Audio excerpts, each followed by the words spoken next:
Alright, so in this video we're going to go over crease sliding, but specifically crease sliding when there's two people in the middle on the crease. It's a little bit different than when there's just one person on the crease. So in this diagram, red is defense, blue is offense, and as you can see, there are two offensive players on the crease. So it is still crease sliding, but a little bit different, as I'll explain. This offensive set would be called a 1-4-1, which is becoming more popular and something that we will probably see. So how crease sliding works when there's two people on the crease is that the closest person to the ball on the crease will be the one slide. He will be the hot slide. He will be the one to support the on-ball defender if he gets beat. So in this scenario, number 2 is the closest person of these two people in the middle, so he would be hot. He would be the one to support the on-ball defender if he has trouble.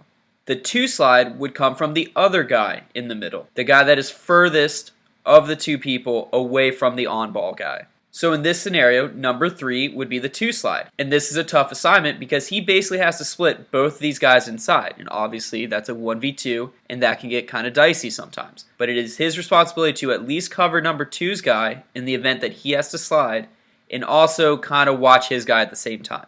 Number 5 and number 6 are not hot. We are sliding from the crease. They are adjacent. They are the AJ defenders. It is not their responsibility to slide if number 1 gets beat. If anything, they can press out a little bit to try to deny the easy outlet for the number 1 ball carrier if he wants to go that way.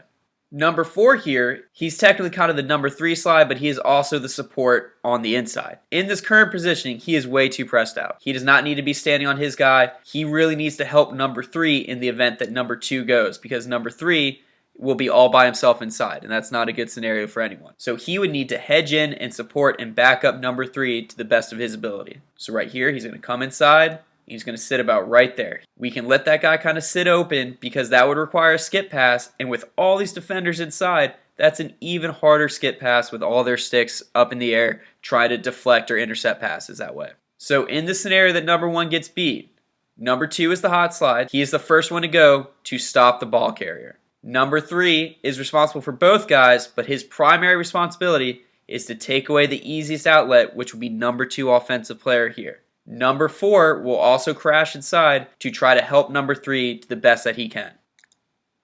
So right here, number 2 goes to stop the ball.